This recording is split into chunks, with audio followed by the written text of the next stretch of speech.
You stand in the middle of a conversation that suddenly goes quiet. Someone asks a question nobody seems eager to answer, not because the question is new, but because it reaches beneath facts and into identity. Did God really command the flood? The room changes. One person immediately says, of course. Another quietly shakes their head. A third changes the subject. What makes the moment uncomfortable is not simply the story itself. It is the realization that many of us inherited our first answer, long before we ever examined why we believed it. That realization is unsettling because it forces us to confront a pattern that extends far beyond religion. Human beings rarely begin with evidence. We begin with belonging. Long before we develop the ability to evaluate ancient texts, compare historical traditions, or recognize literary genres, we absorb the convictions of the people who raise us. Those convictions become part of our emotional landscape. They shape holidays, family traditions, moral language, and even our sense of safety. When someone later asks whether one of those deeply rooted beliefs is historically accurate, psychologically symbolic, theologically profound, or something else entirely, it can feel less like an intellectual discussion and more like someone questioning the foundation beneath our feet. That is why conversations about the flood often become emotional long before they become historical. The emotional investment comes first. The arguments usually arrive later. Imagine two children growing up on opposite sides of the world. One hears the story as literal history from the time they can understand language. Another never hears it at all until adulthood, when it is introduced as an ancient religious narrative alongside many others from the ancient Near East. Each reaches adulthood convinced that their perspective is simply obvious. Neither chose their starting point. Their environments quietly chose it for them. This is not an accusation. It is an observation about how human psychology works. Familiarity feels like certainty. Repetition feels like evidence. Community creates the illusion that everyone sees the world the same way until we encounter people whose lives followed an entirely different path. Once that realization settles in, the flood narrative becomes more than a story about water. It becomes a case study in how belief itself develops. The account found in Genesis describes humanity descending into profound violence and corruption before God judges the world through a catastrophic flood while preserving Noah, his family, and representatives of the animal world. For millions of believers, this is sacred history revealing both divine justice and divine mercy. The flood is understood as an act of judgment against overwhelming human wickedness, while the preservation of Noah demonstrates that mercy remains available even in the midst of judgment. Within that theological framework, the central question is not whether the flood seems severe by modern standards, but whether a perfectly just creator possesses authority over life itself. Many believers argue that if God is the giver of life, then divine judgment cannot be evaluated exactly as human violence is evaluated, because the relationship between creator and creation is fundamentally different. Others, including many equally committed believers, approach the passage differently. Some see the story primarily as theological literature, intended to communicate truths about human corruption, moral responsibility, covenant, and hope, rather than functioning as a modern historical report. In this reading, the power of the narrative does not depend entirely on whether every detail corresponds to a global geological event. Instead, its enduring significance lies in the questions it raises about human nature and the possibility of renewal after moral collapse.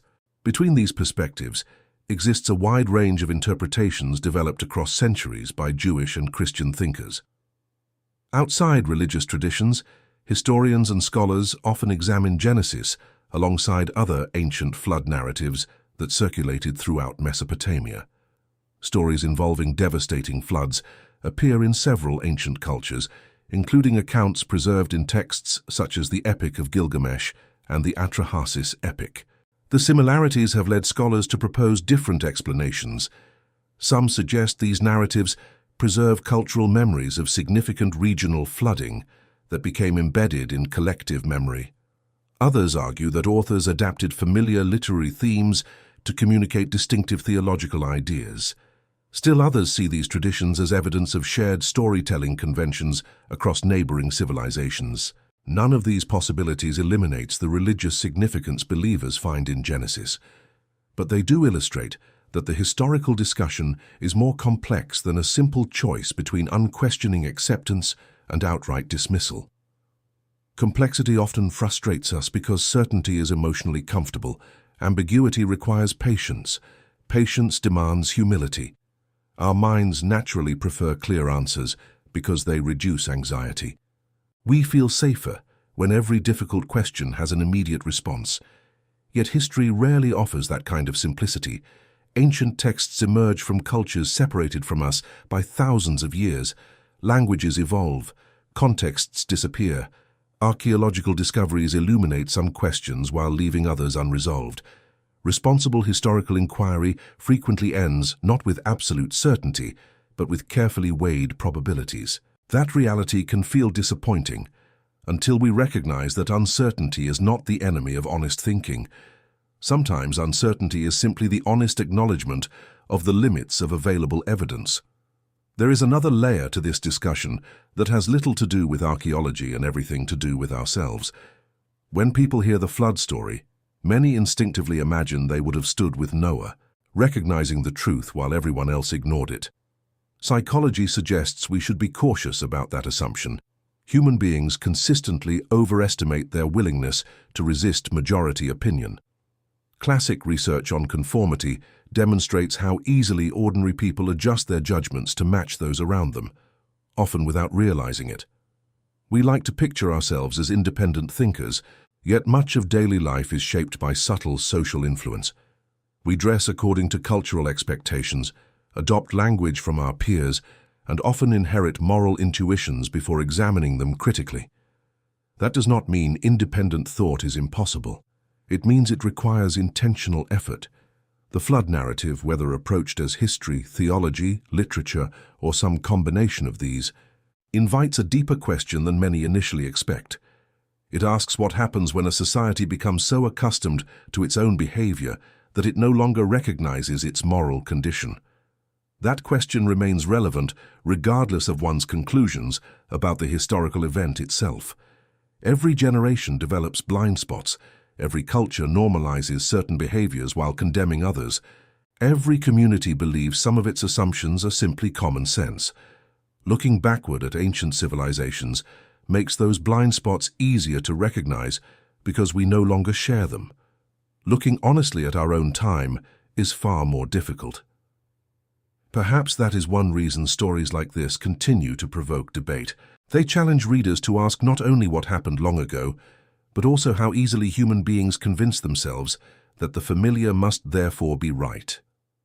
Whether someone ultimately concludes that God literally commanded the flood, that the narrative communicates theological truth through ancient literary forms, or that it reflects the worldview of its historical authors, the most valuable outcome may not be arriving at perfect certainty. It may be developing the courage to distinguish evidence from assumption, tradition from demonstration, and confidence from careful reasoning.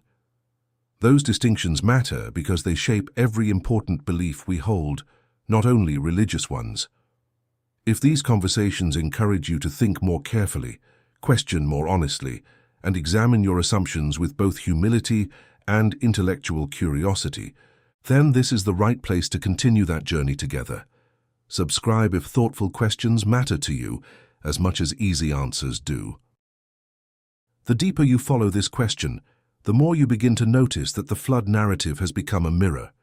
People often approach it believing they are investigating God, but before long they find themselves confronting something much closer.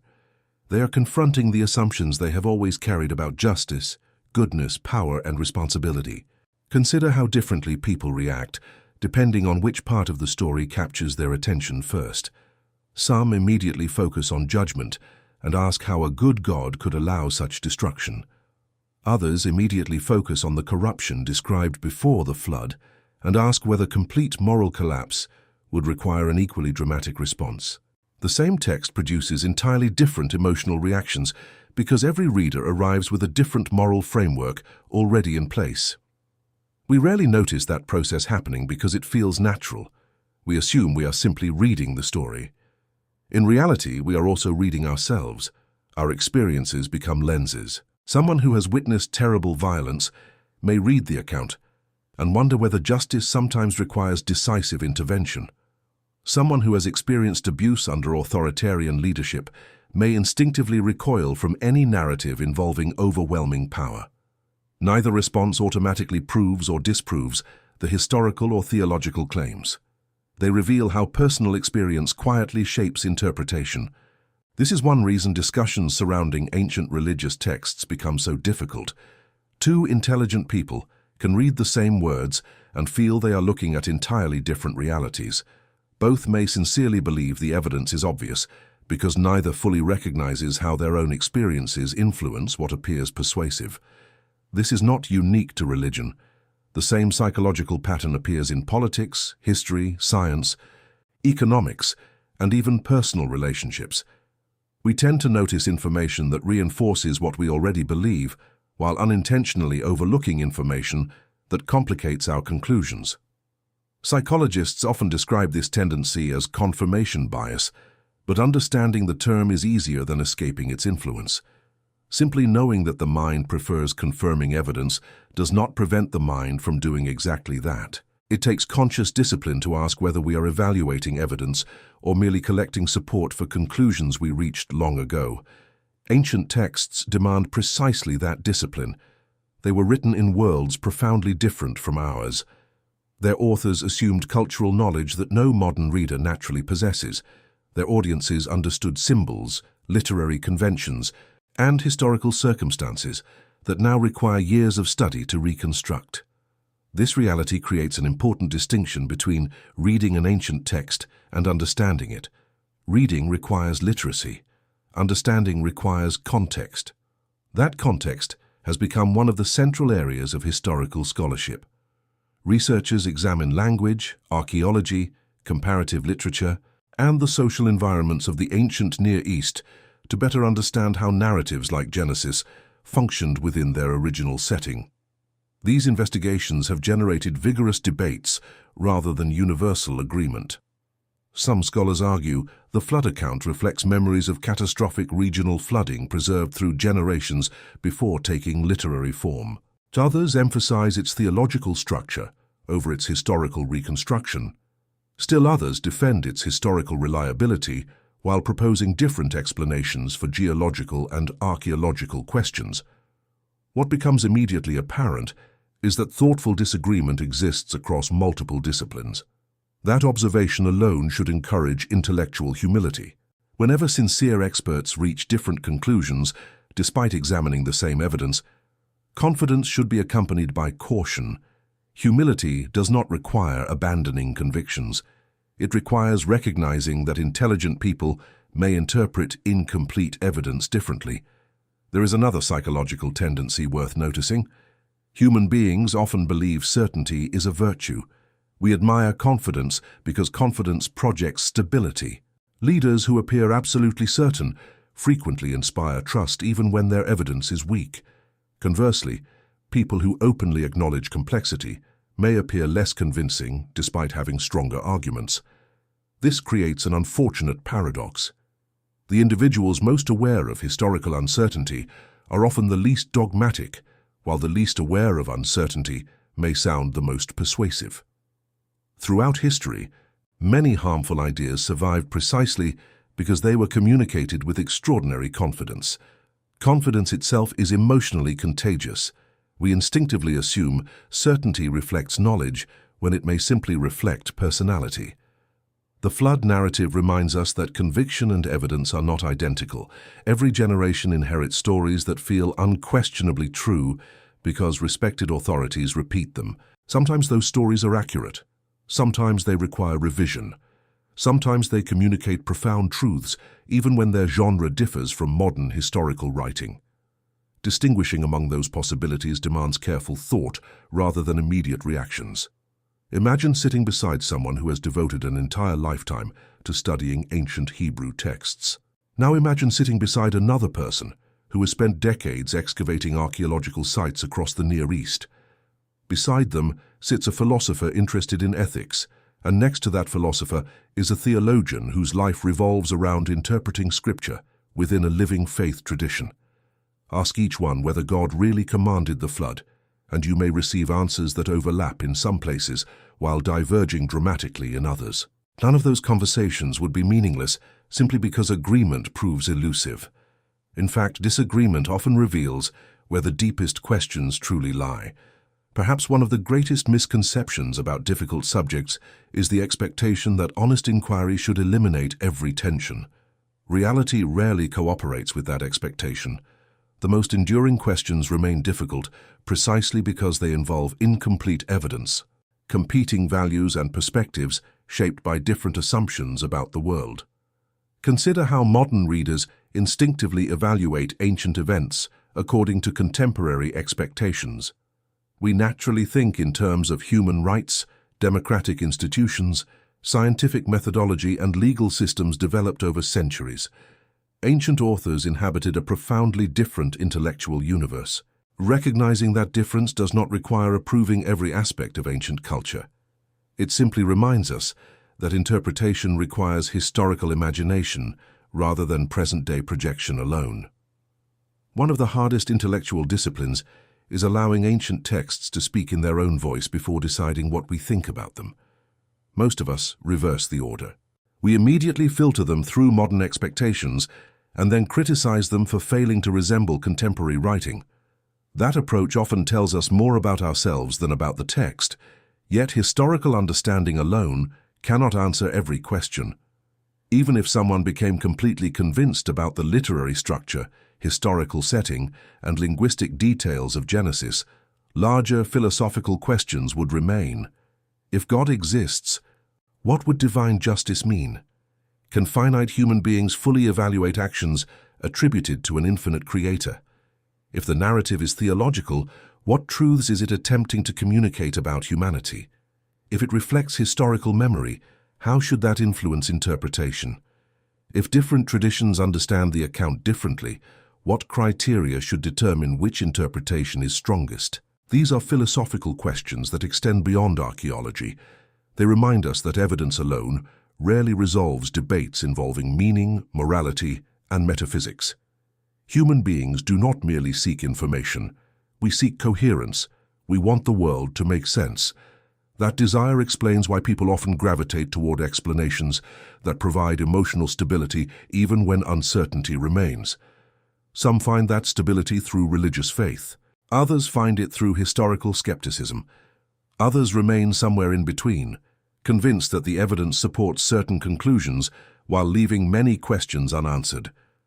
Perhaps the most intellectually honest position is not pretending uncertainty does not exist, but refusing to let uncertainty become an excuse for intellectual laziness.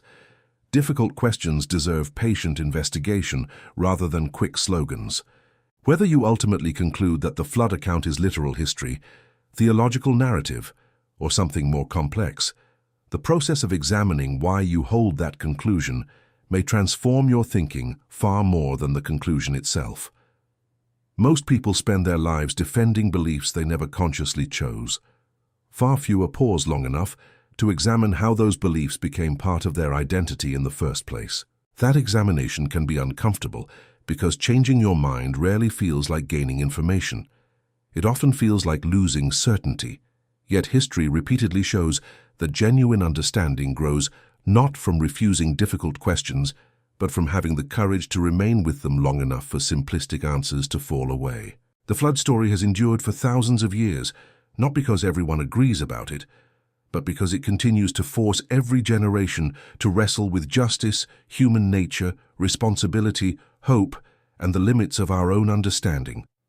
Those questions remain as relevant today as they were centuries ago, and perhaps the greatest mistake we could make is assuming we have nothing left to learn simply because we have heard the story before.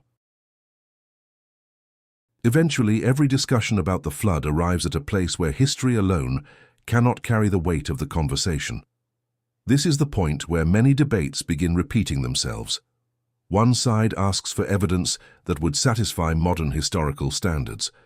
Another points to theological meaning and the authority of sacred tradition. Another argues that the literary character of the narrative is itself the point.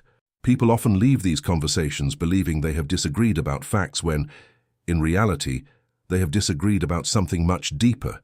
They have disagreed about what kind of question they are trying to answer. Was the flood a historical event? Was it a theological revelation? Was it an inspired narrative using familiar ancient forms? Different approaches naturally produce different conclusions because they begin with different assumptions about what the text is intended to accomplish. Recognizing that distinction does not solve the debate, but it makes the debate more honest. Too often, people speak past one another because they assume everyone is asking the same question when they are not. There is also an uncomfortable reality about human memory that deserves attention. Memory is not a perfect recording device. Individuals reshape memories. Families reshape stories. Entire civilizations reshape collective memory over generations. Historians know this well, which is why they rarely rely on a single source in isolation. They compare texts, languages, archaeological findings, cultural practices, and independent traditions. None of this automatically invalidates ancient narratives, nor does it automatically confirm every historical detail. It simply reflects the careful work required whenever we investigate the distant past. Ancient history is less like watching a documentary and more like assembling a puzzle with many missing pieces. The picture becomes clearer over time, but absolute certainty often remains out of reach. That limitation frustrates many people because we prefer clear endings. We want every important question to conclude with a definitive answer. Yet life repeatedly teaches the opposite lesson. Relationships are complicated. Motives are mixed. Historical events are rarely as simple as popular summaries suggest. Even our own lives resist neat explanations. We often look backward and create stories that make our decisions appear more logical than they actually were. The mind seeks coherence because coherence feels safe. Reality is often less orderly. Perhaps that is why stories like the flood continue to survive across generations. Regardless of how one interprets the account, it confronts readers with enduring questions about violence, corruption, justice, mercy, survival, responsibility, and renewal. Every generation sees those themes reflected in its own world. Every era believes its moral failures are unique, until history reminds us otherwise. Human technology changes remarkably fast. Human nature changes much more slowly. We still struggle with pride, fear, tribalism, envy, self-interest, and the temptation to justify our own actions while condemning those of others. Those patterns are recognizable across centuries. One of the most revealing aspects of this discussion is how quickly people divide into opposing camps. The conversation often becomes less about discovering what is true and more about protecting the identity of the group with which someone identifies. Social psychologists have long observed that belonging exerts tremendous influence over belief formation. We are social creatures. Acceptance feels rewarding. Exclusion feels threatening. When a belief becomes intertwined with community, questioning that belief can feel like risking relationships rather than simply reconsidering evidence. This dynamic affects religious communities, academic communities, political movements, and virtually every human group. None of us are completely immune to it. That realization should inspire humility rather than cynicism. It reminds us that every person, regardless of worldview, carries biases worth examining. The believer is capable of overlooking evidence that creates tension with deeply held convictions. The skeptic is equally capable of dismissing evidence that challenges an established framework. Honest inquiry requires resisting both temptations. It asks us to become more interested in understanding than in winning. So did God really command the flood? The answer depends, in part, on the framework through which the question is approached. Within many religious traditions, the answer is yes, understood as an act of divine judgment within a larger theological narrative. Within historical critical scholarship, interpretations vary, with many scholars focusing on the text's literary development, historical context, and relationship to other ancient flood traditions. Philosophers continue to debate what the narrative implies about morality, justice, and the nature of God. None of these perspectives can simply be collapsed into the others. Each asks different questions and relies on different methods. The most valuable lesson may not be that everyone should reach the same conclusion. It may be that serious questions deserve serious thinking. Ancient texts should not be accepted uncritically simply because they are ancient, nor dismissed casually simply because they are ancient. They deserve careful reading, historical context, intellectual honesty, and the willingness to recognize where evidence is strong, where it is limited, and where interpretation inevitably begins. If this exploration has done anything worthwhile, it has not been to tell you what you must believe. It has been to encourage a habit that is increasingly rare, slowing down before deciding, distinguishing confidence from certainty, and recognizing that some of the most important questions in history remain meaningful precisely because thoughtful people continue to wrestle with them. If you find value in examining difficult ideas with curiosity instead of fear, continue exploring, continue asking better questions, and continue seeking understanding with both courage and humility.